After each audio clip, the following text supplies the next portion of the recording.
Welcome, gorgeous souls. My name is Lynda Gaiao. I'm a psychic healer and soulful business coach. And this is part one of a 4-part series. In this series, I'm chatting to you about energy. Energy in direct relation to attracting a steady flow of clients into your soulful business. The reason why I want to talk about energy is because I believe it's foundational to everything that we do. It's the foundation to our existence on this planet and in this life. And so with that in mind, I want to step right into this week's topic. We're going to be looking at stress as a friend or a foe. Is stress our friend or is it our foe? In my work that I do with my clients, I pick up on stressful energy. Stress comes in 3 different forms. Stress as a driver, stress as a manipulator, and stress as a destroyer. I want you to listen to the 3 different types and see where you fit into this picture. And at the end of that, I want to share a gorgeous exercise that could really help you to connect more into the energy within your system and to deal with stress and stresses in your environment in a more effective way. So stress is a destroyer. Our environment, our lives, especially in the Western world, are so busy, full of high tech, full of go, go, go, busy, busy, busy all the time. And we're consistently in this space where we feel like we need to help everyone, be everything for everyone, do everything by ourselves. The old structures of having community and the idea of a village raising a child doesn't seem to really exist anymore. And so we're trying to run our businesses and we're trying to manage a household and look after kids and trying to do so many different jobs. And it can be so overwhelming, right? And before you know it, you've got so much on your plate, you don't know how to manage it all, and things start to crumble and to crash. And on an energy level, having this overwhelm, this anxious, stressful energy in our space for extended periods of times really sends us into a crashing space. And unfortunately, what often comes with this is this negative thought loop, where not only do we have stresses in our environment, but our thoughts and our mental patterning around it is really negative too. So we start ending up going in this downward spiral and crashing more and more and more. You may not know this, but stress has actually been linked to almost every single illness that exists.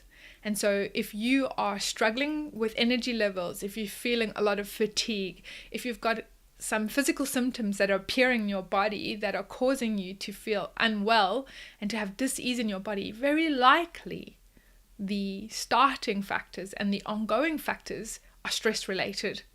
And so by understanding this and by knowing where you're at, we can make some changes. The problem with stress at this level, this overwhelming level, this all-encompassing level, is that it's really difficult to function in our day-to-day lives. People describe their energy as being heavy, that they're kind of in this goop where there's this fog around their heads and it's really difficult to concentrate. It's really difficult to focus, really difficult to navigate their way through their day-to-day life. And those of us who are in soulful businesses where we're here to heal and inspire and to teach and to uplift, when our own energy is all mucky and yucky, it's very hard for us to do our jobs, to really serve people in the way that we desire to.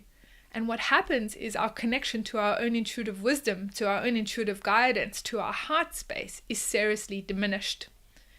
And you can well imagine that with our energy in this really yucky, sticky, heavy space, for us to attract clients into our business isn't going to happen because we're not in the space to serve. We actually don't have any space to be in a serving energy, to be in a serving mode. The second way that stress shows up is as a manipulator. Now, this is one level above this destroyer. And as a manipulator, many people start understanding that stress can really be a driver in their lives and that it brings in this rush of energy. They get things done. Perhaps they've been stuck in a place for a while, and having this stress energy suddenly inject into their space pushes them forward, moves them along, and it can end up being a little bit addictive. So you're wanting to have stress. You actually start craving having stress because you feel like things change, things move in your life. The danger with this, though, is that you can become addicted to it. You can become dependent on it. And the step from having stress as a manipulator in your environment to slipping into the destroyer stage is really quite close. It's very easy to slip into this space. So I would be investigating and looking into your life and seeing if you are starting to, take lots of caffeine or sugar hits or things like that, things that are suddenly bringing in stress, or where you feel like you actually thrive in stress. And just start noticing how often you're doing this and where is it leading to? How frequently are you stepping into this stress space? The top level way in that stress appears in our lives is as a driver. Stress in small doses, in measured doses, is actually extremely helpful. It can really be our friend because it is a driver. It does move us forward. It does propel us. Actually, it can bring out courage in us. It can get us to step out of our comfort zones from this space into that space. And it can be so effective in shifting energy and moving us into new space, but in measured doses.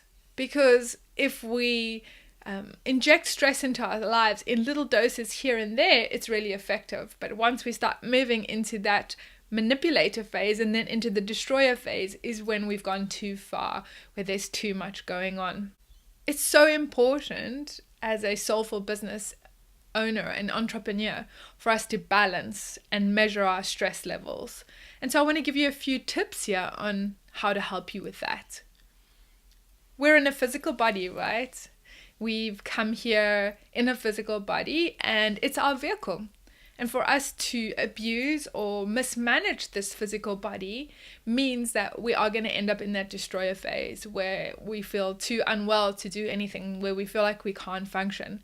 And so having a look at how do you manage this physical vehicle, how do you treat it, is extremely important. And I'm going to mention here that diet and nutrition and plenty of water and rest and good sleep, all of these factors are so important, and we need to be adding those factors into our life on a daily, weekly, monthly, annually basis, where we feel this balance between rest and recuperation, rejuvenation, and this go, go, go, push, push energy. We need it to feel really balanced and wholesome. Our environment is essential in the health and the balance for us. The home you live in, whether you're surrounded by nature or not, the types of people you're around, how toxic your environment is. Do you have a lot of chemicals? Do you have a lot of smog or smoke or things like that in your environment? All of these are stressors. And if we have a lot of stressors in our environment that are affecting us from the outside, it can definitely have a massive impact on our physiology. So just being really aware and conscious of that and seeing how you can manage and balance that out. I do understand that for some people it's impossible currently to change, or it feels impossible, because nothing's really impossible, right? Currently it might feel that you can't make any changes to your external environment. And in this circumstance, what I would be saying to you is to manage your internal environment. You still have some choices around what you put into your mouth, what thoughts come into your space, what thoughts you're allowed to be in your space. When stress comes up, how you manage that in your internal physiology. And one of the tips that I'm going to get to soon is about detachment, getting ourselves to the space where we can separate ourselves from the stressors and see us as being two separate things and not allowing it to affect us in a massive way. Having safety and support in your environment and around you is extremely important too. If you don't feel safe, if you don't feel nurtured, if you don't feel supported in your environment, it's going to add to your stress levels. And so if you can't get it from the external environment, we're going to create it on an internal level, because everything starts within us, and this is where we're going to go to. I'm going to share an exercise with you now which can be extremely useful in helping you to gain some distance between yourself and the stressors around you. For most people, what we do is we internalize everything. We absorb it into our physical being and we allow it to infiltrate our cells on a cellular level and in our physical body. And every part of our body has cells, and when we hold stress in ourselves, it manifests into disease and into illness. The way that you work with this exercise is that you combine it with a type of mindfulness exercise and a bit of meditation. And you're going to use visualization too. Start off by tapping in or tuning into your physical body and noticing where you are holding stress in your body. Where do you actually feel it? One of the things I've noticed when people first start doing this exercise is they might identify one level. And as I work with them, what we start to notice is that there's normally more than one level. There's layers underneath layers of where the stress is. And the root cause of the stress might not be the place that you first identify. But that's okay. Just start with wherever you find it in your physical body. As soon as you've identified it and you've allowed yourself to sit into that energy for a while and feel the uncomfortability of it and the stress of it, what I want you to visualize in your mind is almost like you're extracting the stress and the stresses out of your physical body, and you're creating an entity that's separate to you, outside of you, something that you can observe, something that you can view separate to yourself. And so you're going to just keep pulling and pulling until you've created this ball of energy that represents your stress in your environment, the stress that was internal, but now you're allowing it to be a separate entity to you. And once you've done that, what you'll start to notice is that there's some space between yourself and the stressor. With this space comes clarity, comes a bit of detachment, this ability to observe something but not be connected to it on a cellular level. When we can observe something outside of us from a third-person perspective, it allows us to see it in a different way. And by being able to see it in a different way, what often happens is this creative energy flows in, which allows us to figure out or have these genius little moments that will pop into our mind, which allow us to navigate and to create solutions and to forge a new path where we can resolve or dissolve the stressors so that they're no longer in our space. If you don't have this creative energy that comes in where you feel like you can resolve or dissolve the problem or the stressor, at the very least what it's going to do for you is give you this bit of space, this breathing room between yourself and the stressor. And by having the breathing room means you can bring some calming and peaceful energy into your heart space and into your physiology. And just by having that calming and peacefulness, you're going to create some balance for yourself. Have a bit of a play with the exercise and see how it works for you. And if you've got any questions or comments about it, I'm happy to chat to you or respond. So just let me know. So that's the end of part 1 of the 4-part series.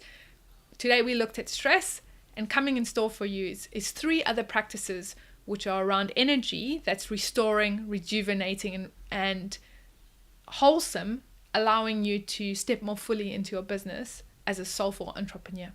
Have a beautiful and magical day. Namaste.